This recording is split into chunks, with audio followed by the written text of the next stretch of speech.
Hi, everyone. I'm Cindy Royal. I know some of you, I've had classes with some of you, but if I have not had a class with you, I'm an associate professor here. I teach web design and a lot of the digital media classes, so maybe I will have you in a class very soon.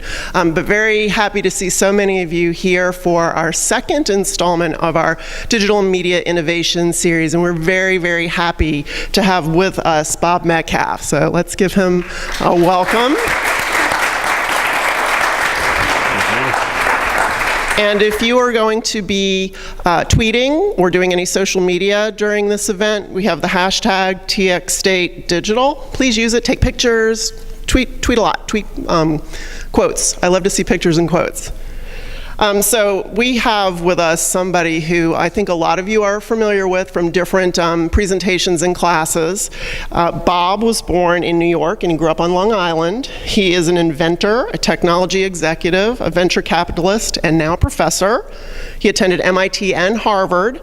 He was an MIT student when he worked on the early phases of the internet. He also worked for Xerox's Palo Alto Research Center, Xerox PARC, where he invented Ethernet, the thing that you plug into the wall that makes your computer go to the internet really fast. In 1979, he launched the company 3Com to market Ethernet and other networking products, and he became publisher, CEO, and columnist of InfoWorld in 1992, so he sort of entered our mass communication world.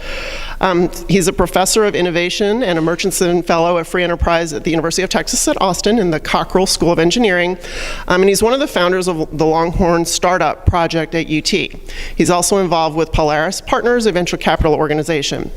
He's had a very illustrious career. He has received numerous industry awards, including the Association for Computing Machinery Grace Hopper Award in 1980, the IEEE, which is an engineering organization, Alexander Graham Bell Medal in 1988, the IEEE Medal of Honor in 1996, the National Medal of Technology in 2005.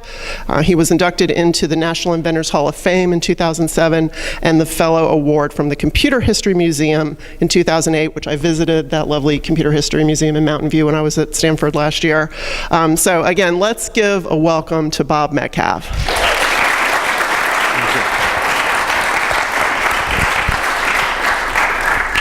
So it's always nice to have you on the San Marcos campus, and thank you so much for joining us today, heading down from Austin. We appreciate it. My pleasure. It's not too far. No, it's not. I do it all the time. When you look back at your career, I mean, I just gave the 30-second overview of it. What are the things that stand out to you as the most important or the most significant? Well, that's a hard question. I'm going to start with the hard ones. Most significant. So I get to count my children? Let's just focus on your professional or career. We can talk about your children if you want, but let's separate those. Okay, well, they would be offended if I did not list them first. So I started a company. I think the most significant thing was I started a company to commercialize my invention. The inventing thing wasn't so hard, but the company thing was very hard. And the invention ended up in a series of papers, but then the company made it into a infrastructure that's the plumbing of the internet. So that has to be the starting of and growing of that company. I started in June of '79 by telephone from Boston to Palo Alto. And then it was very quick. 13 years later, I left the company after it had done $500 million in revenue by then, and then it grew to do $5 billion in revenue after that, and now it's part of HP. So that's impact. It's one of the things I talk to professors about a lot at UT and other places, which is, okay, you did this research and you've written these papers and you have these students, but how are you going to have impact? And I'm a big fan of using startups as vehicles for innovation and to have impact with them. There are other ways, but I just don't understand them. So that's what I profess. So I'm a professor of innovation, and I profess the use of startups as innovation vehicles. So you said something really interesting. You said the making of it, the invention was actually easy and the company was hard. Can you elaborate on that a little? Sure. I've had two big strokes of luck in life. One was to be born to my particular parents, who were fantastic, and I had nothing to do with choosing them. And the other luck was I arrived at the Xerox Research Center in 1972, and we were building the first personal computers there, arguably. Let's not get into that argument. And I was the networking guy.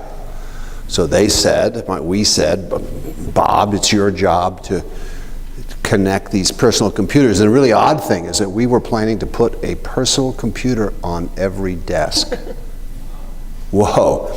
Very controversial. Why would you put a computer on every desk? What would you use it for? No one could think of it. But we decided we were going to do that, and my second stroke of luck was to get the job of networking them. And it had to be a kind of a special network because we were also building arguably the first laser printer, which ran at a page per second, 500 dots per inch, 8.5 by 11, that's 20 some megabits per second. So the network had to be fast. It had to visit every desk. It had to be cheap because these were one computer per desk, so it couldn't cost $100,000. So it had to be cheap, and it had to be reliable. And that's a long story. So I got that job, and then I just took what I had been studying about the early internet. Packet switching is the technology. And then I lucked out, that's a whole other story, and discovered the Aloha Packet Radio Network at the University of Hawaii, where of course I spent a month doing field research. I recommend that highly. And so combine the Aloha network and the ARPANET. ARPANET is what we used to call the internet before we called it the internet. So took the packet switching technology and this cute trick from the Aloha network to share a cable to communicate at high speed among personal computers. That was relatively fun and easy. Done in the sun of Palo Alto. The temperature never varies from 72 degrees. So it was, oh, you were there. That's right, recently. So that was the easy part. And then we wrote some papers, got them published, and we built an internet throughout all of Xerox Corporation before there was a real internet. And then living in Silicon Valley, I had met Bill and Dave, Bill Hewlett and Dave Packard, and I had met Steve Jobs and Bob Noyce, the founder of Intel, and the list goes on. And so I wrote my resignation letter to Xerox saying I was going to go start a company. I had no idea what it would do or anything, but I was going to go do it because everybody did it. Look, there's all these people around doing it, so I should do it. It's part of the culture out there. It's in the water. And there's really no risk in it. My mother was terrified. You're going to leave Xerox, you have health plan, you get raises, promotions, you're going to leave that? I'm not quite imitating her correctly. She had a thick Brooklyn accent. But the risk was if my company eventually failed, I could always go back to Xerox or some other company. Because in that milieu, there's very little penalty for failing.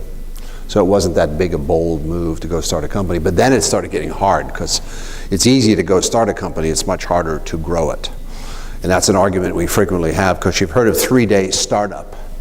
Have you heard of 3-day startup? And the lean startup method and all these methods for starting companies, all of which leave you with the impression that you start the company on Friday night and it's successful by Sunday night. But my company was not like that. It took me 13 years to get it to scale, and there were many battles. So Ethernet was not immediately adopted as the standard packet plumbing for the internet. We had a 10-year period that I call the LAN wars, the local area networking wars, where my competitors, there were 100 competitors, 2 of which were IBM and General Motors. And it was a dirty fight for 10 years. And then there's all the mechanisms of scaling a company. It's easy, students in particular find it easy to talk about bureaucracy and how they want to be in a small company because bureaucracy is just, hate bureaucracy. Well, if you want to build a company that has any scale, guess what you have to do? Build your own bureaucracy. So it's so that takes time and a certain amount of skill. So developing an audience and developing the organization at the same time, those are very challenging activities. Yeah, and there's funny things. There's what I did as an inventor was to fiddle with electrons. But growing a company is fiddling with something that's way more complicated than electrons. What do you think? They're called people. And the trouble with people is you can't work with them and you can't kill them. And it's really hard, and there's a lot of science. So selling, which is my favorite skill, selling is every bit as complicated as electrical engineering, and it's something that I've identified as a key factor of success in entrepreneurship is knowing how to sell.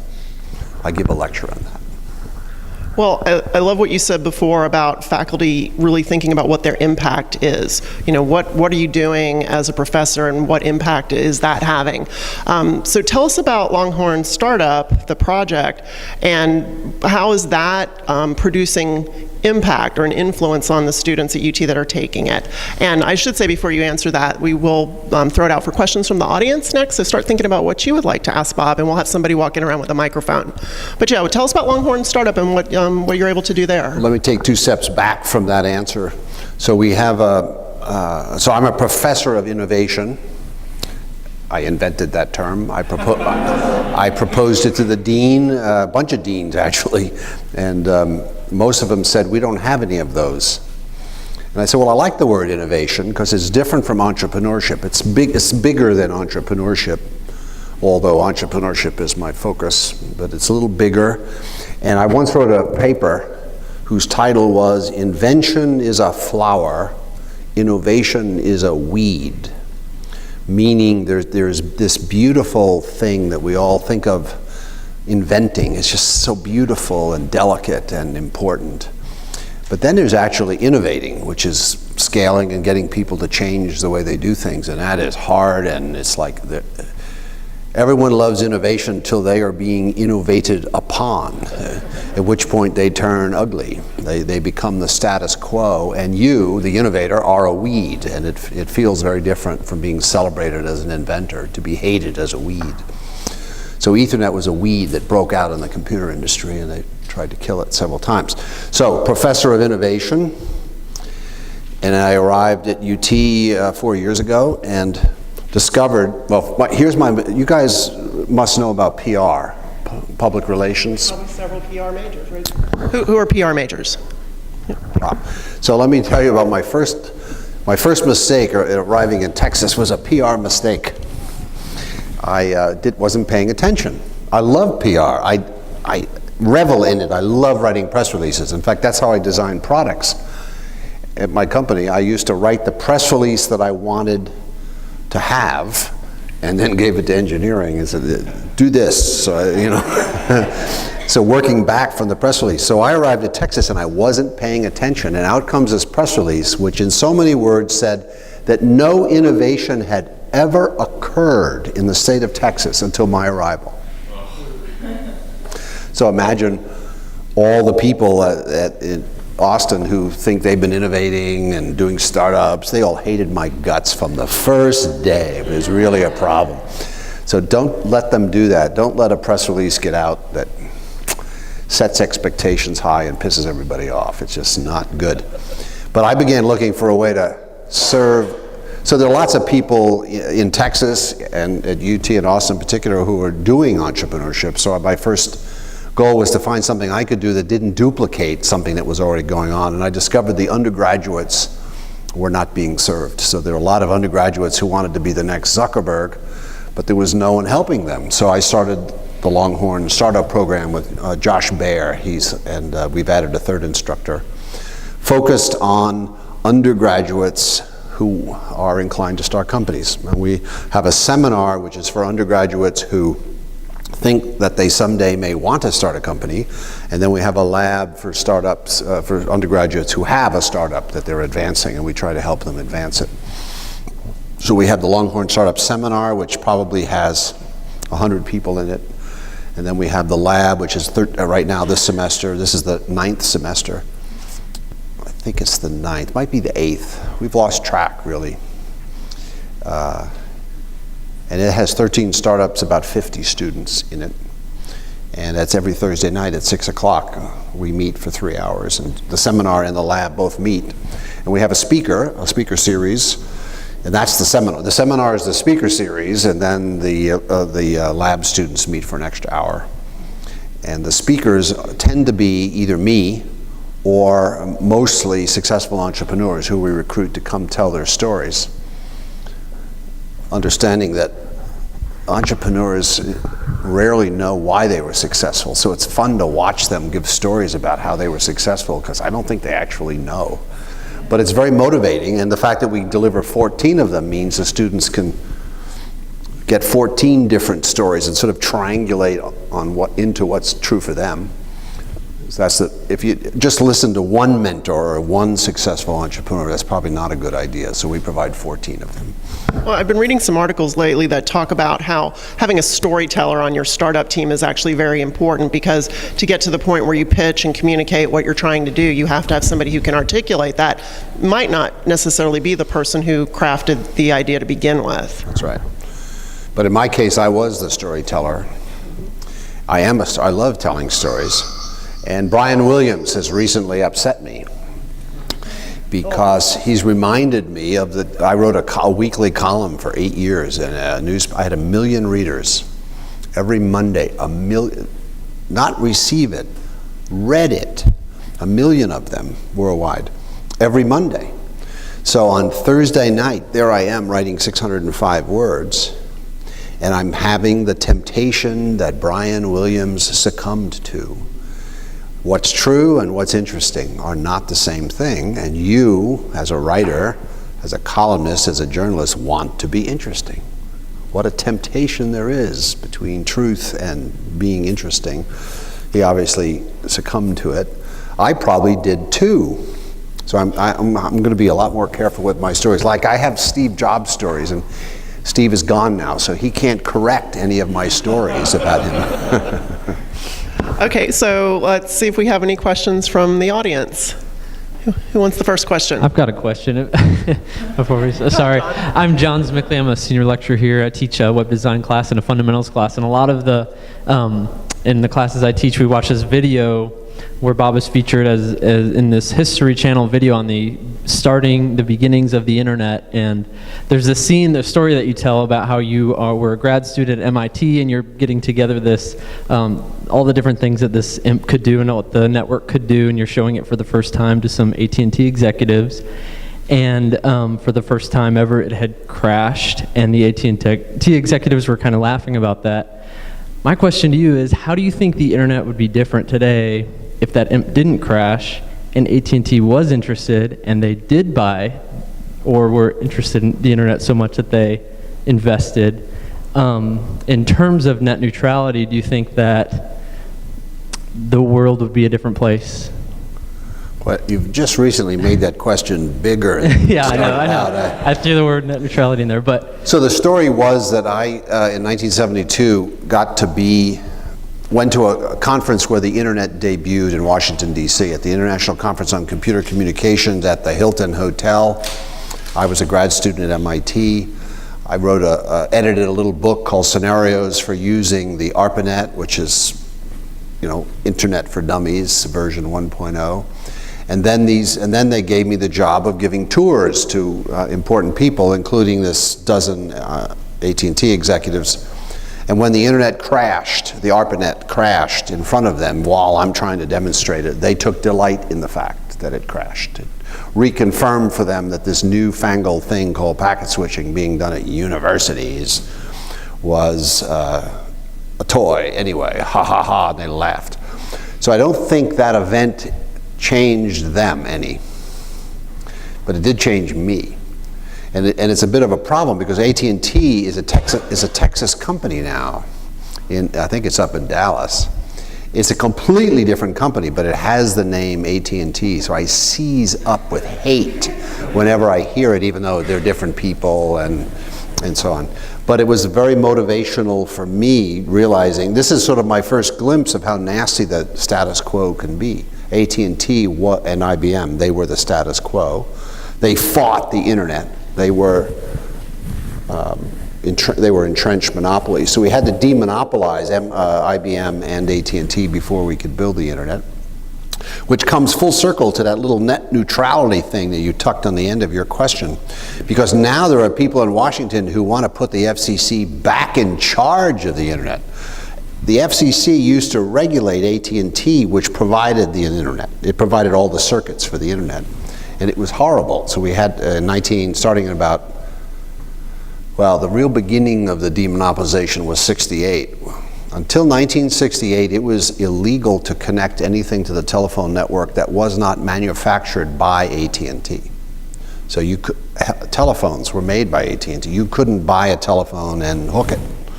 It was illegal because their monopoly was complete, and the FCC liked it that way. But in 68, that rule, the so-called Carter phone decision, came down, and they broke that monopoly hold. And then in 84, the Bell system was torn apart, and that's sort of when the internet started blossoming. TCP/IP, the protocol of the internet, was installed by coincidence in 1984 or so, when the AT&T monopoly was being broken up, and that gave us running room. So this net neutrality thing, you're probably all in favor of net neutrality. How could you not be in favor of net neutrality? It's very, talk about PR. It's a phrase that has been crafted. In any case, there's people in Washington who want to re-regulate the internet, and I'm against it. And net neutrality is their rallying cry, but basically there are going to be all these lawyers and lobbyists and bureaucrats in Washington who are going to start fiddling with the internet, and I don't want them to do that. So I was going to wait to bring up net neutrality because I knew we needed to talk about it, and I knew that you have a stance on it that differs from a lot of people, including myself. I would like to learn more about how you feel, like do you think, in terms of the definition of net neutrality, do you think the network should be neutral? Do you think that, and what can we do to ensure that it stays that way? Oh, you think it's neutral now? Well, I think that nobody has tried to make it where there are parties that can keep people off of it in terms of development. So net neutrality means to me that the FCC does not want to allow you to be able to pay extra for a faster network. In the way that, so if you want to pay for a faster network, I think you should be able to. Net neutrality says you should not be able to. Tim Berners-Lee says every packet should be treated the same as if he's ever seen a packet. Tim Berners-Lee operates way up here in World Wide Web land. I'm the packet guy, and they're not neutral. Packets are not neutral. So why? Well, Google, who is screwing around in this area and it tends to be pro-neutrality, they have their own optical fibers connecting their data centers. They have paid extra to have fibers that serve their data centers, and I think they should be allowed to do that. But that is not neutrality. Those are packets that are Google packets that get the benefit of going over fibers that Google paid extra for. Why should that be illegal? Is it unfair? Yeah, I guess it's unfair to travel first class, pay extra to have a big seat. You shouldn't be allowed to do that. That's net neutrality. Every seat should be the same. Not only that, people should not be allowed to fly in jets as long as there are some people who have propeller-driven planes. So until all propeller-driven planes are eliminated, no one's allowed to fly in jets, and that's net neutrality. That's jet neutrality. It was jet neutrality. So how do you feel that it could affect innovation if there are people who want to start an app or a social network or a new business, but they can't afford to get the high-speed access that a YouTube has or that a Facebook has? Who could ever create something to compete with them from a bootstrap grassroots level? So we have no new apps? Now? We do now, but there's no cable company that says you have to pay us X amount of dollars to be able to use this app or to be able to get your app out to users. No, you've got Netflix, whose 75% of the internet's bandwidth is now, I made that number up, but it's like that. I was being Brian Williams. Especially this afternoon for 5 minutes while House of Cards was up, and then they took it down. Yeah. So Netflix and the people over the, what they call the, I want to say over the top. The over the top people like Netflix and Google, they love this neutrality thing because it's a conspiracy to keep their suppliers cheap, and they love to have cheap. But Netflix is consuming all this bandwidth, and the cable companies are saying, you're consuming all this bandwidth, you should pay for that. You are consuming it. It's a public good. That's a good way to use it. It's a public good that you're consuming a lot of, and you should pay for that. You shouldn't have it for free. So that, and there is no trouble with, right now, there's no problem with new apps running. There is no problem. This is a made-up problem. Well, because things are neutral right now. But I guess to be able to ensure that... No, they're not neutral. Excuse me. I just finished explaining Google has a private network. That's not neutral. And Facebook has a private network, and Cisco has a private network. They all have private high-speed links. It's not neutral. It's the way it should be. And if your app requires a lot of bandwidth, where is it written you should get that for free? Well, they're not getting it for free necessarily. I mean, there are costs for being able to post your content online, but they just want that to be the same no matter who is doing it. This is deeply ideological. And as you know, those issues never get resolved. There's just two kinds of people. Well, I mean, I think it just depends on who you feel has the ability to have the best interest of the network at heart. And is it the companies, the ISPs, the cable companies, or is it the government? And I think that's the sort of ideological difference. Well, I've been around when the government was in charge. In fact, I've been to Washington recently. There's all these people wearing tasseled loafers who are paid a lot of money to just bullshit day after day and make rules and decide what's fair, and I don't want those people running the internet. Keep them away from here. So Tom Wheeler came from a cable company, didn't he? The FCC chairman? He headed the CTIA. He was a head lobbyist for that. There was a lobby for it. And so he's proposing this title Well, Obama told him to. That actually happened. The President of the United States instructed the FCC to do net neutrality. So what do you think is going to happen with this? Is it going to pass? And what would happen if it does pass? Well, there'll be a lot of lawsuits. From cable companies? All the people, well, and the telephone company, AT&T is not happy about it. Anybody who's actually providing the internet would be very upset to be regulated by all the, so now here's where Google's in trouble. So Google's playing with fire. They probably believe, as you do, that it's better to trust the government than all these private enterprise companies. But they're letting the camel into the tent. So right after net neutrality comes search neutrality. Is it fair that some people get toward the top of the search list on Google, and then Google gets to sell ads next? That's not fair. So then they're going to be search neutralities next, and Google's not going to like that at all. But they're letting the camel into the tent to keep the government out of the internet. So is there any control you would like to see at all that would keep the internet in the way that you want it to be? I think everything's fine. Do you think the market is fine to handle that? Yeah, and it breaks now and then, and every once in a while a monopoly shows up. But I remember when the monopoly was created by the government. AT&T was a monopoly created by the U.S. government. Fortunately, they then destroyed it in 1984. A judge did. The government destroyed it? Yeah, after creating it. Yeah. So I wish they kind of had skipped the middle part between creating it and destroying it. Maybe we should get off this topic because it's, as I said, it's deeply ideological. I was leery to bring it up. Thanks a lot, John. Hey, but no problem. I knew we had to go there eventually just because of this recent news about the FCC and what they're planning to do. So I appreciate your opinion on it because excuse me, have you saw the news today about the FEC now? That's another one. I read it right before you. So now the FEC, arrived. the Federal Elections Commission, is thinking about regulating political speech on the internet. Isn't that great? That sounds like that's really super. But it's the same camel. It's different. I mean, I agree that it's the same. We're talking about a whole different topic here and a whole different organization. But I mean, I think you're fairness, deciding what's fair. People in Washington deciding what's fair. And some of us think that's a good thing, and some of us think that is the camel getting its nose in the tent. You don't want people in Washington having the power to decide what's fair? I think in many markets, there's not enough competition for internet services for the market to necessarily be as fair as we would like it either.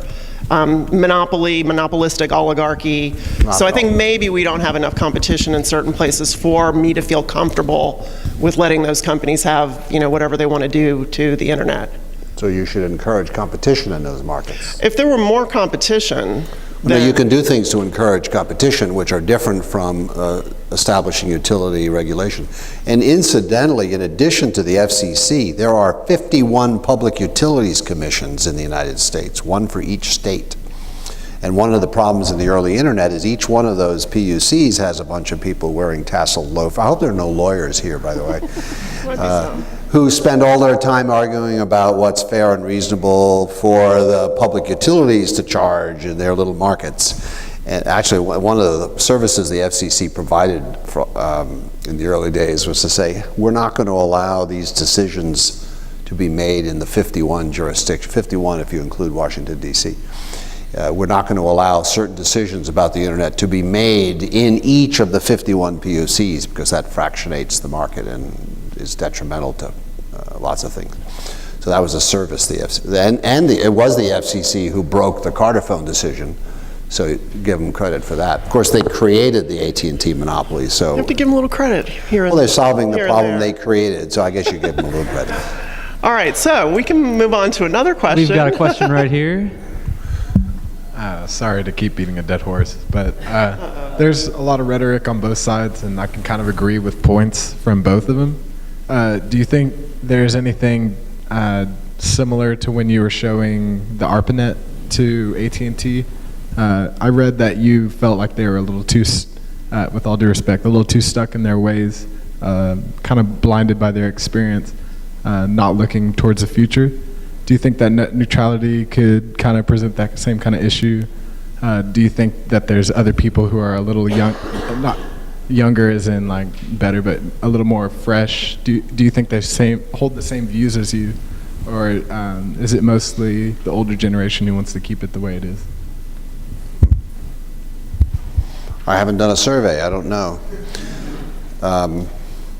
There are very few people that I know who agree with me about net neutrality, but I'm used to being the only person right. And some of them are too young to remember when the telecom was a utility. They just don't remember what it was like, and I do, and I don't want those people regulating the internet. Despite all their good intentions, something magical. You know, the only cure for Potomac fever? Embalming fluid.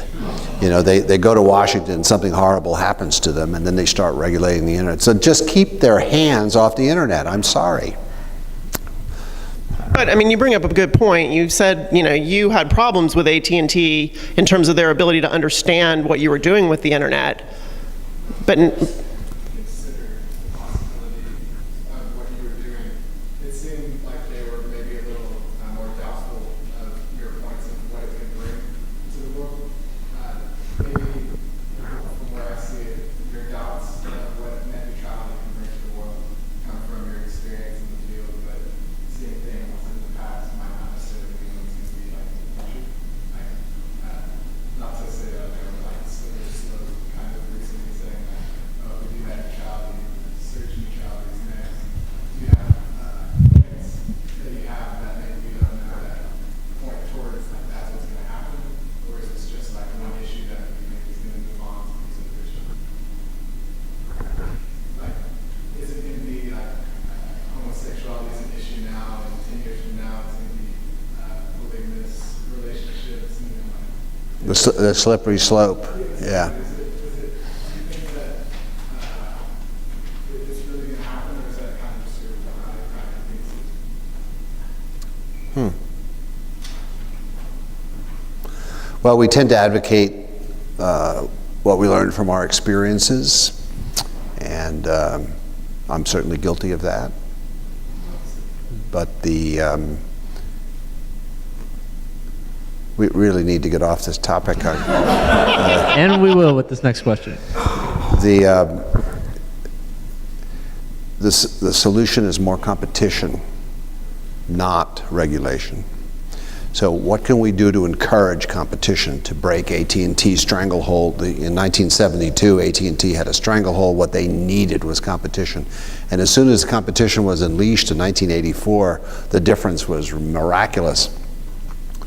When I went to college, my mom, as I was going out the door, would say to me, when you get to Boston, give us a call to let us know you're safe. Let the phone ring 3 times and then hang up, because we don't want to pay for the long distance call. This was the world under AT&T. Telephone calls were so expensive. My mom, who loved me, did not want to talk to me because it was too expensive. And you're in a completely changed world. You never think about how much a phone call costs, I don't think. I know I don't. That's a huge change, and it was made by the introduction of new technologies and in a competitive situation. So my catch-all recommendation is an acronym I call FOCACA. It's not Yiddish, by the way. FOCACA, freedom of choice among competing alternatives. That is the universal elixir. So if you want progress, create freedom of choice among fierce competitors. And for example, the Ethernet industry, which the first Ethernet cards I sold were this big and they cost $5,000. Ethernet is now this big and it costs nothing. And that happened because since 1973, we created one of the most competitive, the Ethernet patents were licensed freely. I had 100 competitors on the first day that I started selling Ethernet. And we have solved the plumbing problem, the lower level plumbing problem of the internet. It is solved, it's dirt cheap. Ethernet is not a problem, and I attribute it all to freedom of choice among competing alternatives. It's hilarious to go to Ethernet conferences and watch the competitors on the stage. They'll be in a panel session. They cannot resist attacking each other. It's just fun to watch them. And that's the mechanism that works, fierce competition, and having customers being able to choose. Whereas when AT&T was a monopoly, you had no choice. You bought the black phone from AT&T, period, because you did not have a choice.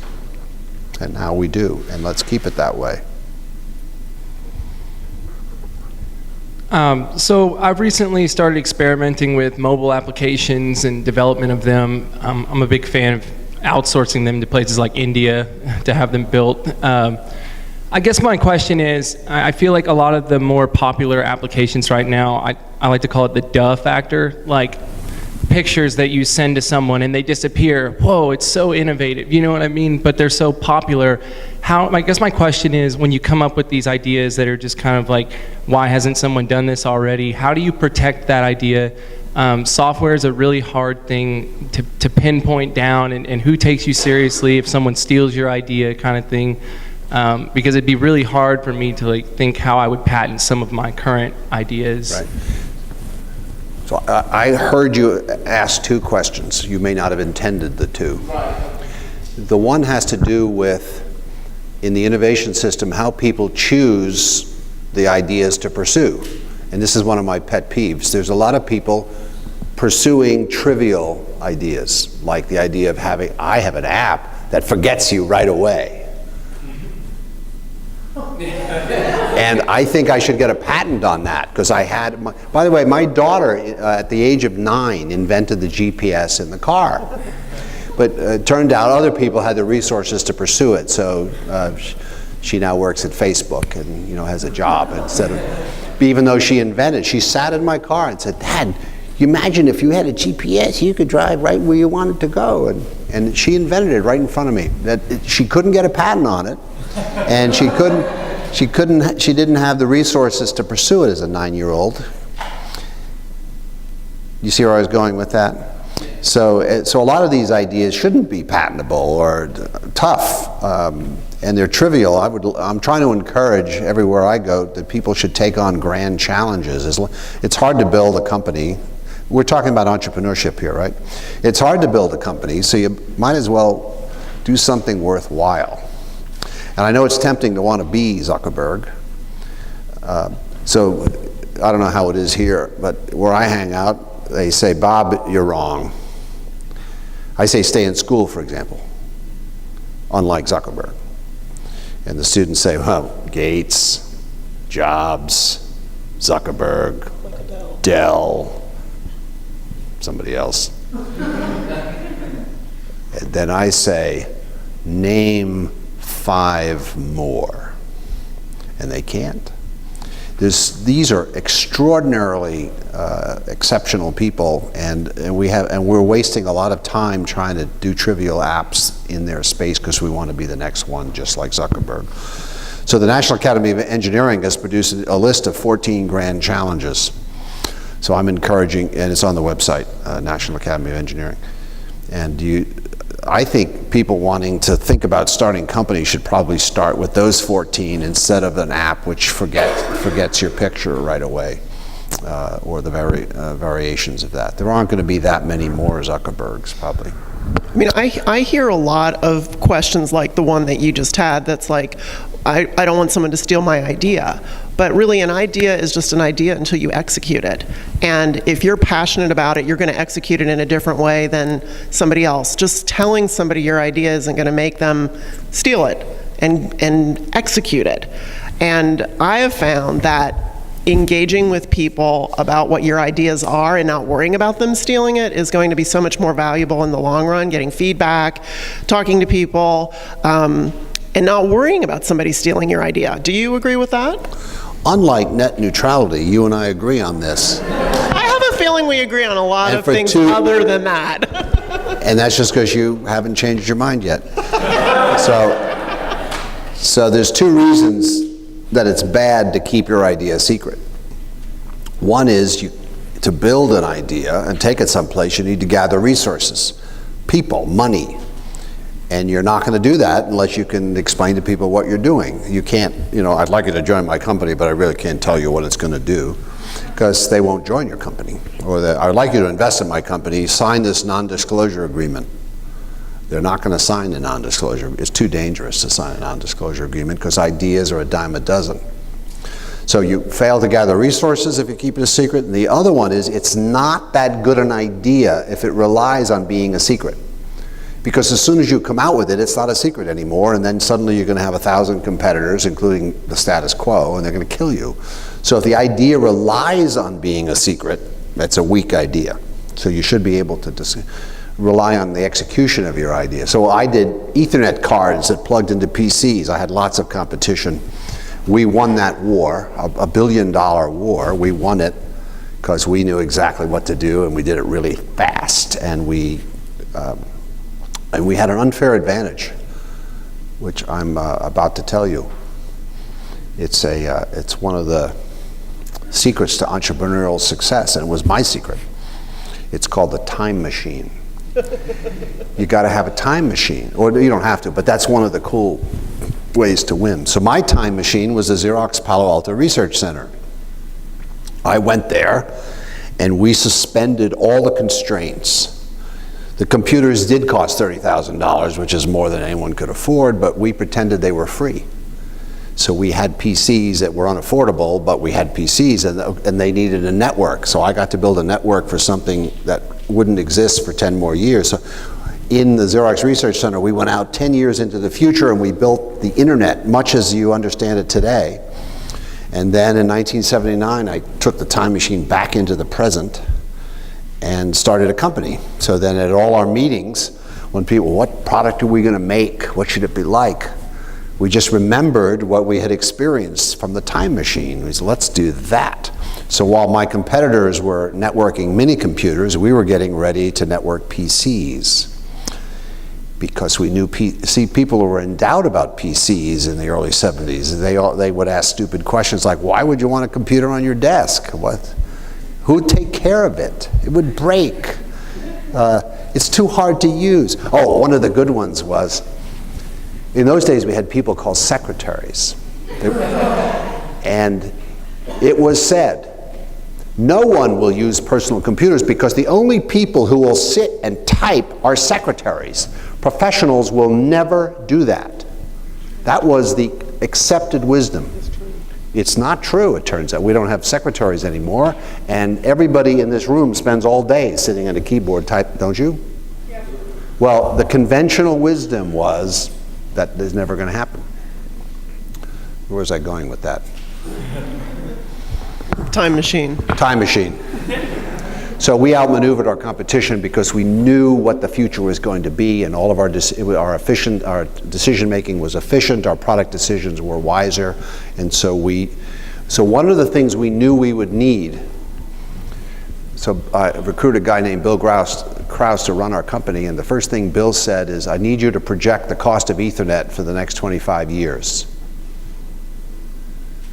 Well, that's hard, and we didn't know what to do. But what he was getting at is he drew this exponential showing the cost of Ethernet going down. He says, okay, now tell me what you have to accomplish in order to make that true. And one of the things early was a chip. So we focused our energy on designing with help with partners the first Ethernet, the first working Ethernet chip. And then we could squeeze an entire Ethernet onto a card and plug it into a Dell, or plug it into a Compaq, or plug it into an IBM. Where our competition didn't know they needed a chip because they were plugging into much bigger computers for which the economics were different and the chip wasn't that important. But we knew that you needed a chip.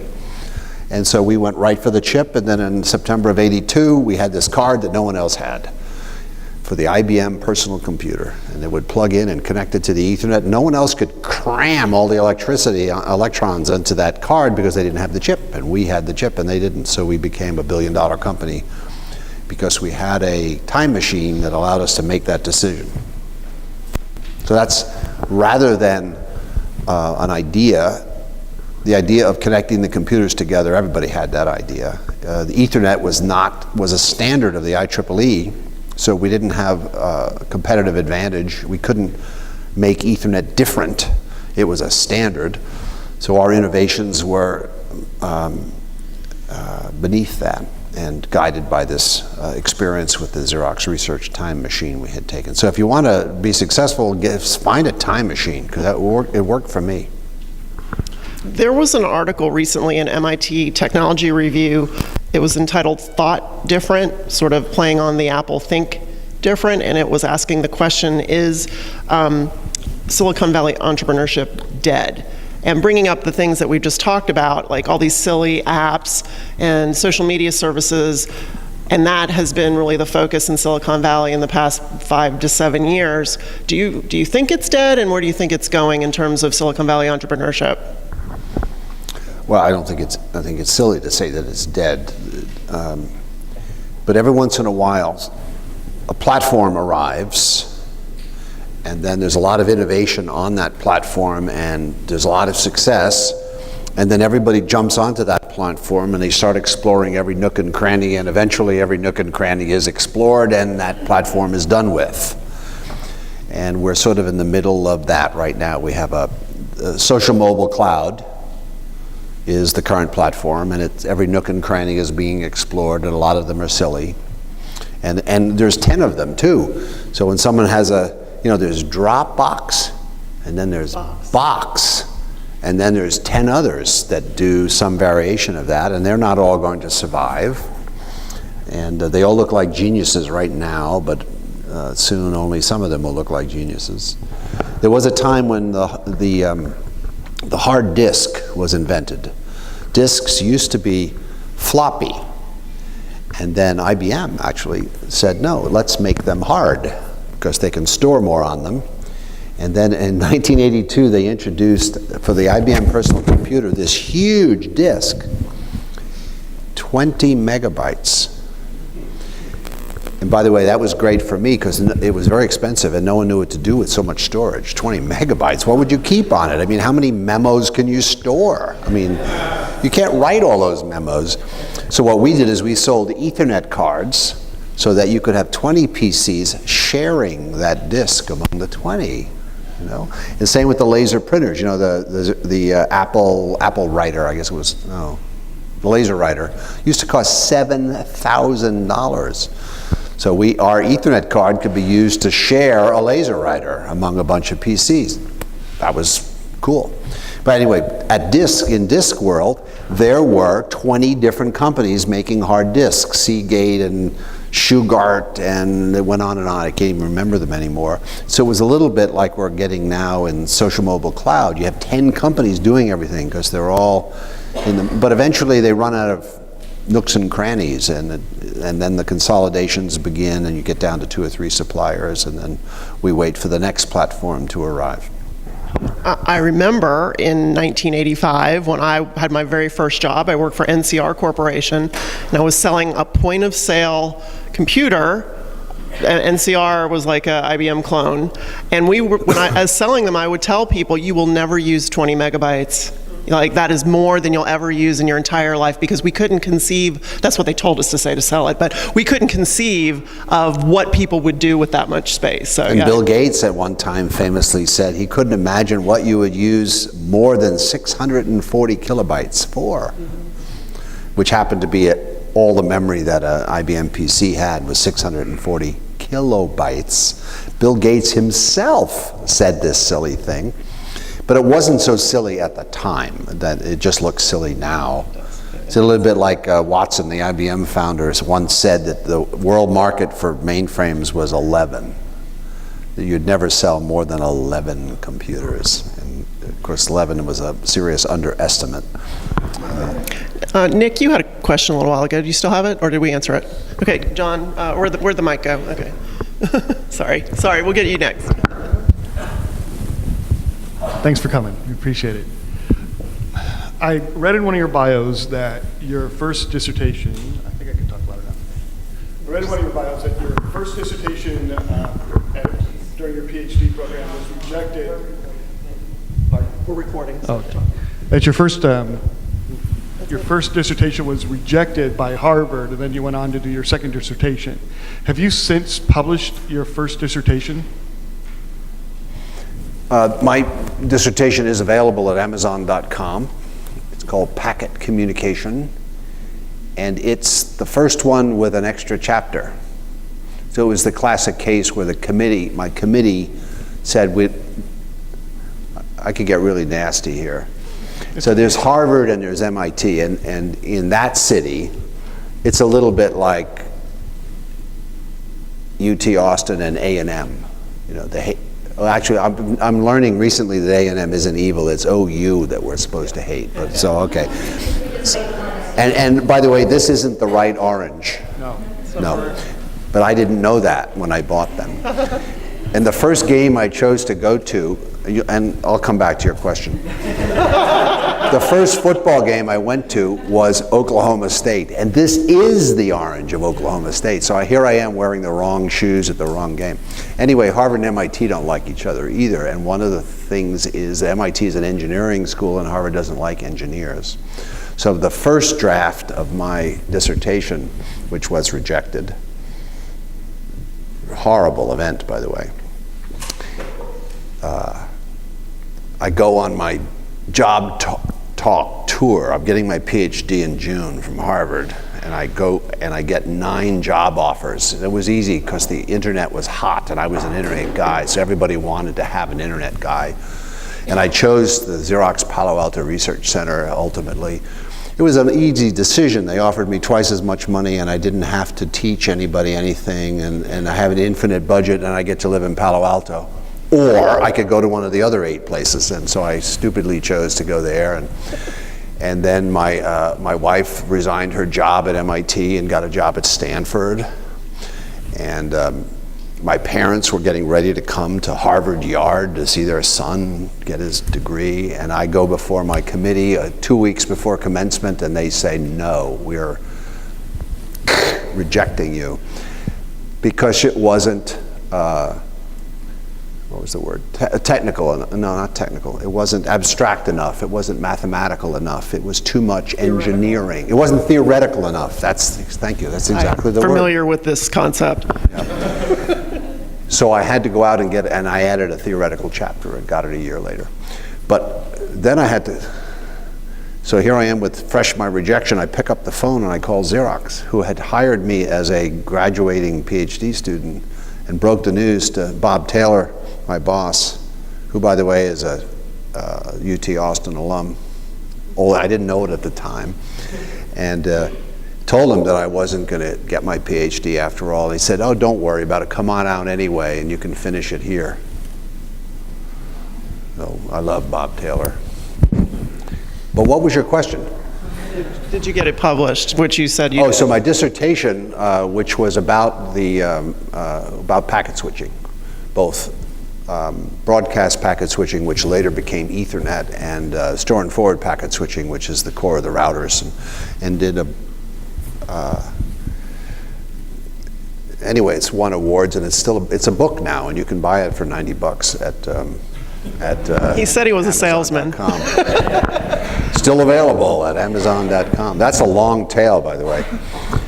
So there were 3 versions. You asked about versions. There were 3 versions. There was the one which was the dissertation from Harvard, which is, you know how they have these rules about binding and stuff and formats and margins and all that crap. When you, Flashbacks. so I got that done. But then MIT, which is where I did all the work, published it as a technical report, which is where it got distribution. But then years later, they asked me to polish it up and make it a book. So I have one of the very few PhD dissertations that's currently available on Amazon.com. Mine And is it has also the technical chapter in it. What's that? mine is also available on Really? Amazon. Yes, So the technical chapter, it's not a technical dissertation, but it is. oh good, I'll have to look that up. I didn't know that. I'll have to look that up. I'm also a salesperson. Question at the back. I have kind of like a 2-parted inquiry for you. So the first one is, like, I think a year or 2 ago, I'm not sure if you're familiar with the videocode.org or if anybody's seen that. It's basically talking about the importance of learning how to code, because our entire system is built on computers, and if people don't know how to work them, then that's a problem. And there were a lot of like Mark Zuckerberg was in there, the inventor of Dropbox, etc., people like that. And I started working for a sorry, I just totally stumbled on my words. A tech startup, and I feel a lot more tech savvy, and it feels awesome. And I feel among my peers that, in a way, I may seem kind of advanced on it, but I'm not really. I'm not close to mastery at all. And I feel like someone in your position understands how important it is to be immersed in technology and kind of in that route. And then the second thing I wanted you to kind of expand on was, you said it's really important to sell and know that in business and life and that kind of thing. So as far as entrepreneurship, what are 5 truths you would say are important for us to know? So I heard 2 questions there. One had to do with the importance of coding. The other one had to do with principles of selling or successful entrepreneurship. Yes. Yep. You said you had 3 questions, though. Just 2? Okay. I find it hard to remember 3 questions, but I think I can get 2. So I took 5 semesters of calculus, and I think I don't understand how people can think without knowing calculus. I just don't, and trig is in there too. And so there's a bunch of topics that I think are really enlightening, and people should know them. Should, you notice the word should there. Coding is one of them. That is, the whole notion of structuring thought and controlling complexity and how to debug seem to be deep skills that we should all know, and you get them by learning how to code. I know how to code. Well, I knew how to code. Now they've changed all the languages, so I'm having to learn all over again. We're just talking about you're learning HTML and CSS and JavaScript. Yeah, I'm learning. Well, I took by the way, Introduction to Computer Science and Programming at the Massachusetts Institute of Technology, 600X, and I took it from Austin on a MOOC. And my son, who works at Apple, he took the same course at the same time. We took the course with 50,000 other people, and I learned Python at that time. And it's a great course. I recommend it highly. My son, now I got a 90, my son got a 70. And he thought it was unfair. He said, Dad, you got a PhD in computer science. It doesn't seem fair that you and I are taking the same course. And then I had to explain to him that my PhD was 40 years old and it was only from Harvard. And this was MIT computer science. So I do take the position that coding it's like calculus. It's sort of one of the fruits of civilization, that organization of thought and the principles that you get from it. And by knowing it, you think better, and in very general ways, not just specifically having a job as a computer programmer, but it sort of equips you for life. Suppressing complexity, knowing about levels of abstraction, debugging. Debugging is really important. So people who know how to code generally know how to debug, and a lot of people don't know how to debug. Problem-solving skills. Problem-solving, I'm sorry. I mean, that's a mindset. That's how we approach it when we talk about programming for communicators, is it's a problem-solving mindset. It teaches you to be self-sufficient in solving your own problems. So here's two things you learn when you're coding that are generally applicable. If something complicated breaks, what was the last thing you changed? Well, you learn that in debugging. The last thing you changed probably, not always, but probably caused the bug. So that's where you begin in terms of allocating your time.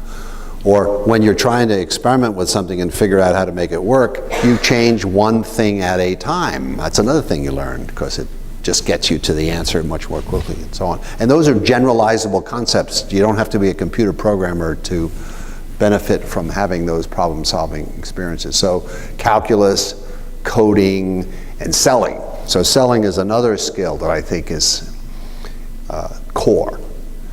Not just selling computer products, or not just selling used cars, but selling as a general way of relating to the world. Making connections between solutions and problems and needs, and fulfilling needs. And incidentally, I have a lecture on this, and I'll tell you the secret right away. Listening. So the secret to selling is listening. God gave us, or Darwin gave us, 2 ears and 1 mouth. Take the hint. So my wife got tired of having to repeat things to me recently, and she said, "You should go get your hearing checked, old man." I went to the doctor and I had my ears checked. The doctor said, "Your hearing is completely fine. Have you tried listening?" What had happened there was not that my hearing degenerated. Robin and I have been married for 35 years. We tend to tune each other out now and then, and that was the problem. So I'm now listening more than I used to. And this is a secret of selling, is listening, not talking, which is what we usually think of. But selling is one of those core skills, so I try to encourage people to learn how there's basic techniques of selling. Listening is the secret. Would you like to hear another secret of selling? So selling is, and you sell yourself, let's go to lunch at this restaurant. That's a sales situation. You're selling your friends on going to a particular restaurant, or you're looking for a job, you're selling yourself to the employer. It's just everywhere selling is. And and my model of it is that it's a credibility game. That is, you're trying to spiral up your credibility to the ultimate, the closing of the sale you want. And so people will buy from you or accept your sales proposition if you have credibility. So how do you build credibility? That's easy. Make promises and then keep them. And you start small with little promises, and then you spiral up until you get the sale. My favorite promise is, I'll be there at 8 o'clock. That's a promise. Come at 8:15, your credibility is going down. Come at 7:55, and your credibility is going up. So making promises and keeping them is a basic sales technique, and it's a way of spiraling your credibility up. Anyway, so there's 3. Coding, calculus, and selling are 3 life skills that I happen to believe in. Where's the next question? What do we have? So I think computer programming is a liberal art. So you'll hear some people say Latin is a liberal art, literature is a liberal art, but computer programming, that's engineering. No, no, no. In this day and age, programming is a liberal art, and it should be taught among the other liberal arts. I agree. It's a language. There's syntax associated with it like a language. And when we do copy editing, we're very much concerned with details. Yep. And that's what computer languages are about. Yeah. So, but that's a narrow argument, in that you're arguing that computer programming is like a language, and we already accept that languages are a liberal art, like French and Latin and so on. I think you can make a bolder argument that not go in through the language route, but go in through what is a liberal art? Why, when they founded all these liberal arts colleges, what were they thinking?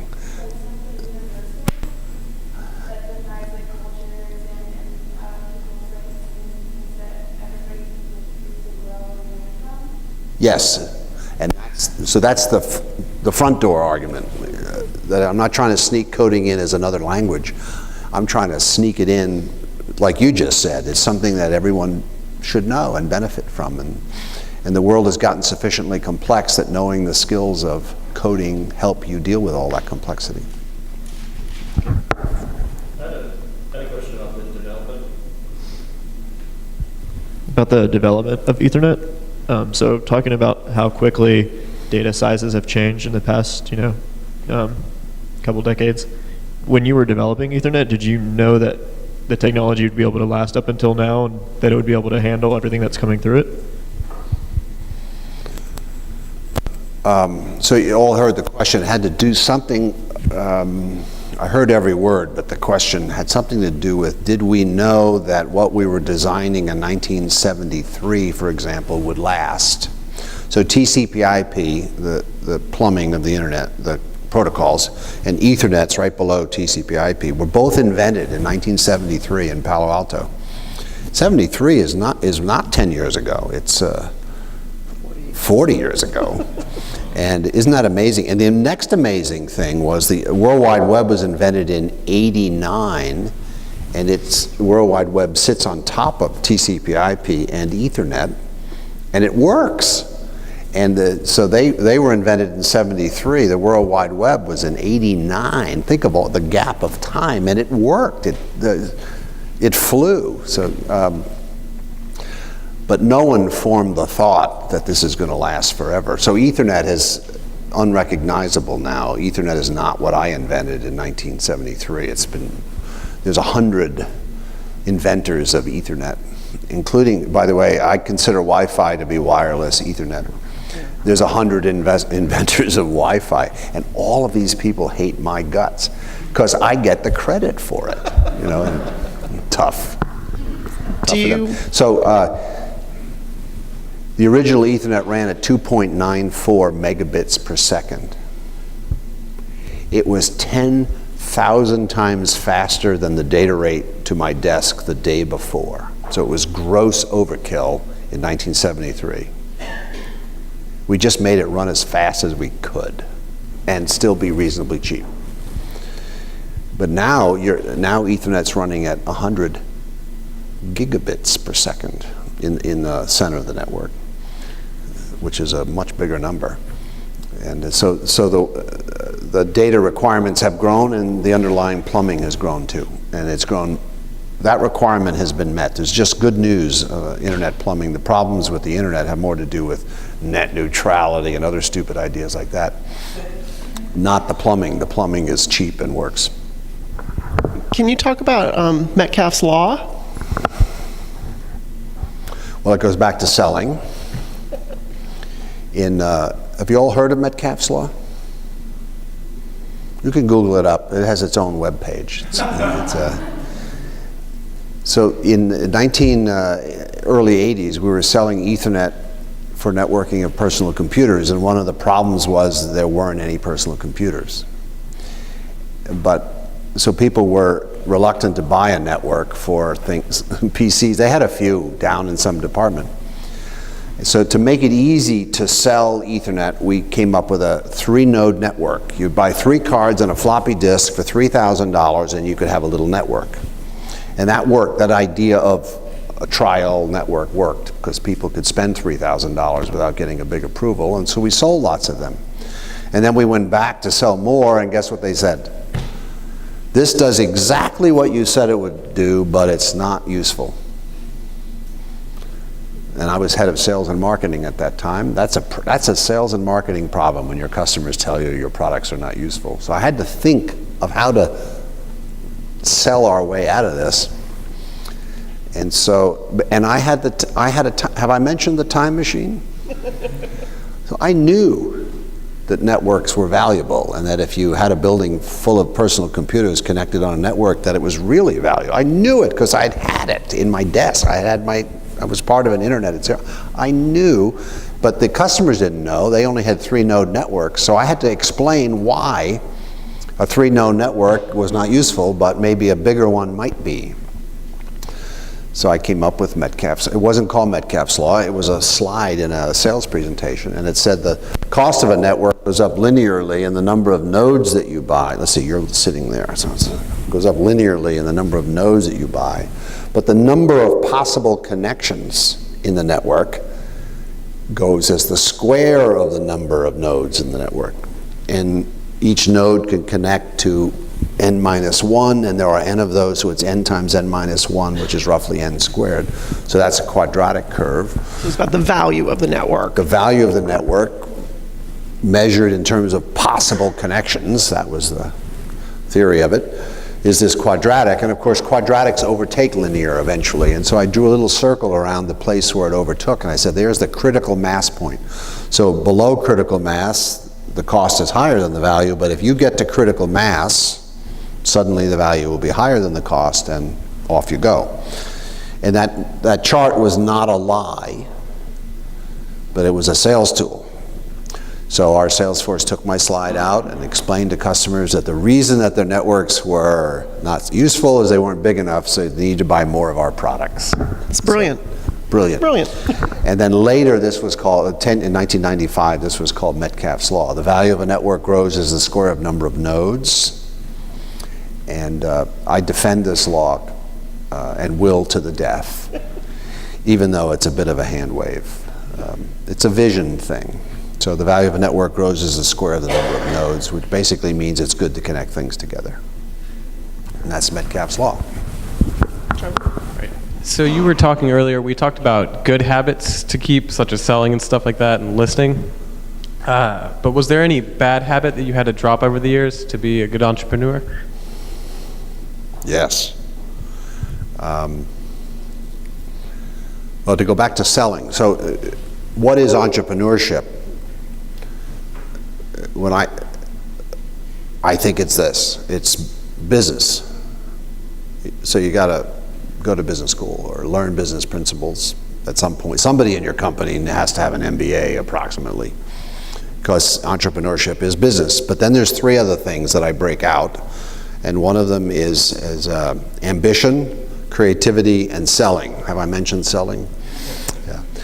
And so then the question is, can entrepreneurship be taught? Well, business can be taught. And I claim that ambition can be taught, creativity can be taught, and certainly selling can be taught. So that, to me, is the definition of entrepreneurship, and that's how I arrive at the answer, yes, it can be taught. The complicated one there is ambition. And what I've observed is, if people believe that reality yields to effort, that is, if they work and do things well, reality will change in their favor. If they believe that, then ambition blossoms. But if they believe that life is a hopeless cause and nothing they do will make any difference at all, there's no ambition there, and those people will be unfortunate, and they will certainly not be entrepreneurs. So that the way you teach ambition is to demonstrate that reality yields to effort.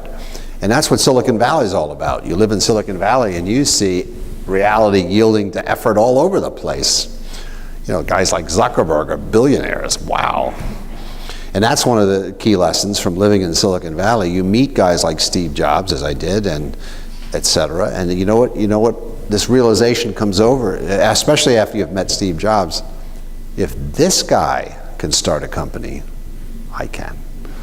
So you begin to see that these are just normal, they're just human beings. David Packard and Bill Hewlett are just human beings. They're really good people, but they're not gods. And once you see that, and then you see that their effort yields results, builds companies, makes products, satisfies needs, builds the internet, for example, one of the major accomplishments of that machine, then you find yourself being ambitious because you've seen that effort yields positive results. But then you go into a situation where people are convinced that their efforts make no difference at all. That's doom. That's doom city. So ambition will not blossom there. So business skills, accounting and strategy, management, HR, ambition, creativity. Creativity is another one, less challenging than ambition, but creativity can be done on purpose. Creativity is not something you're born with, and you can practice it. And if you want to get started, take a different way home tonight. Of course, you have a GPS. Take the alternate route. Turn it off and take. The discovery for me is when I got a GPS in my car, it took me home a different way than I'd been taking for 10 years. Whoa, what's that? What does it know that I don't know? And you discover there's this little shortcut in there that you didn't know about. GPS, isn't it amazing? It is. The thing I love about GPS is it doesn't know where you are, but it tells you where you are. Isn't that incredible? Doesn't know. Where do we have the next question? Go. So you have a lifetime's worth of experience through entrepreneurship, going through 3Com and then merging with HP, eventually moving your way towards Polaris, and then finally finding yourself in academia at UT. Could you speak a little bit about your experiences transitioning from being an entrepreneur to now being an academic and a scholar, as well as being able to educate and inspire the next generation of innovators?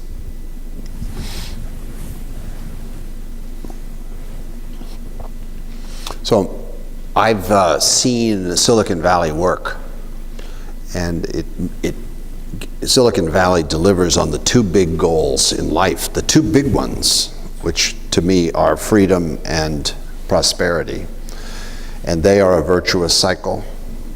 And innovation is the driver that links them together. And I believe in this. I have lived this. I have lived the American dream. I've gone through that circle. So my ambition in my current career is to profess that, hence the word professor, because I think it's good for y'all and us all, so that's why I pitched. So my wife announces one day, I'm a venture capitalist, she announces, you've been a VC for 10 years, it's time for a new job, and anyway, the winters here in Boston are getting too cold, let's move someplace warm. And my wife is a ultra triathlete. She works outside, works out a couple hours a day, and the winters in Boston were obnoxious. She must have had a time machine to predict to not be there for this winter. Yeah, and not only that, we sold our house in Boston 3 weeks ago. So good timing there. So what I did is I made up a speech, and I went on a speaking tour, and I met the dean of engineering in each of those places and pitched them on this idea that I wanted to be a professor. I wanted to profess innovation and get this to help people be Silicon Valley. So right now, I believe my mission is to help Austin be, and when I say Austin, I mean Texas, to help Austin be a better Silicon Valley. And several deans liked that idea. And then we got to negotiating. So I got tenure at age 65. And I didn't do all that bullshit they make assistant professors do to get tenure. I just got it. It was great. I think tenure is a really bad idea. But I said, as long as you're giving out tenure, I want it. And as soon as you give it up, I'll be the first one out the door without tenure, but as long as you're giving those other people tenure, I'm going to get tenure too. So I'm a tenured professor. And you can see it's a really bad, I can see like net neutrality, it's a really bad idea. So the transition has not been entirely smooth because universities are over-governed. I'm sure it's true of Texas State, but I can only deduce that it's true of Texas State, but I know it's true of UT Austin. Over-governed, undermanaged. I hate emails that begin, under Texas law 79632, you must do the following time-wasting bullshit for the next 3 hours. And it's just infinite amounts of that. I'm currently begging not to be fired for conflict of interest and of time and interests, it's called. So UT system has it's like healthcare.gov. I have to go there and fill it out to clarify my conflicts of interest. I hate that. So there's all this bureaucracy, and then there's all this high horse stuff about fiduciary responsibility to the taxpayers of Texas that make me jump through endless hoops, and I hate it. On the other hand, we have 52,000 students, and they are fantastic, as you all are too, I might add. So meeting students, and I did 2 mentoring sessions today with 2 students, and it's why I do this, just sitting there really answering easy questions, because students don't know all that much.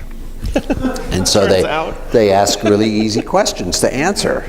You know, like, did you design the network anticipating all this data coming in the future? No, we didn't. You see how easy that was? Have I answered your question? So I think we have time for one more question. Okay, we got one right here. Yeah, just whenever you quit your job at Xerox and you went to start your entrepreneurship career and start a new company, did you ever, I guess, come across a point with your professional or private relationships and everything was just cluttering and falling apart and you wanted to take a step back? How did you get past that? You mean like when my wife divorced me? You mean like that? Yeah. So the life balance is I read into your question, I read into it, inquiry about life balance, for example, when you get overwhelmed by things. And starting a company is not a place to develop a lot of life balance. Especially if you want to be successful, it's just too intense, and you need to be too focused, and you need to work hard. And at least and certainly the Silicon Valley model is, you basically break your life for a period of time to build your company, and you lose things like my marriage. So and that was, I've been married 35 years this time, but that was only 7 years that time, and it was my company and my ambition that broke it. So then there was the time Harvard rejected my PhD dissertation, which was a serious blow. What was your question again? Just have to remind me of all these horrible things that happened? Now it's a therapy session. Oh, another time is I was a CEO of my company, and my board of directors decided I wasn't going to be CEO anymore. That's another one of those moments where things come in, you don't know what's going on, and things are coming at you. Because one of the hardest things to have is self-awareness. This is proven every day when I walk across campus. I see students walking by and I say, if that person had a mirror, they wouldn't look like that. And the fact is they have mirrors, and they look, as I do, into the mirror, and what you see in the mirror is not what other people see. And this is not just true for appearances, it's also true for your behavior. So a lot of times when the world comes crashing in on you, it's because your self-awareness is broken down and you don't know what you're doing wrong, or you...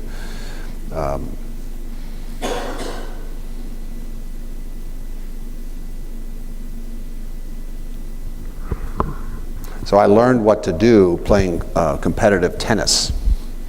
I learned that when you make an error, you can either get all upset and make a worse error, or you can remain calm and get control of things and not make that error again, and then you win. So if you want to win, you have to learn how to recover from that error in a positive way instead of getting all upset. You've heard of tennis players who break their rackets because they get so angry. That is not the way to, no, don't do that. No. got to learn not to break your racket if you want to win, because that just spirals you into a worse place. So when things go wrong, the behavior you have to learn is one that doesn't exacerbate the situation, but instead corrects it. That's way too general, but. Well, I think that's probably a good place to end this. We definitely appreciate any time that you come and visit with us and your candid answers to all our questions. So let's give Bob a hand and thank him for coming. Thank you all for coming.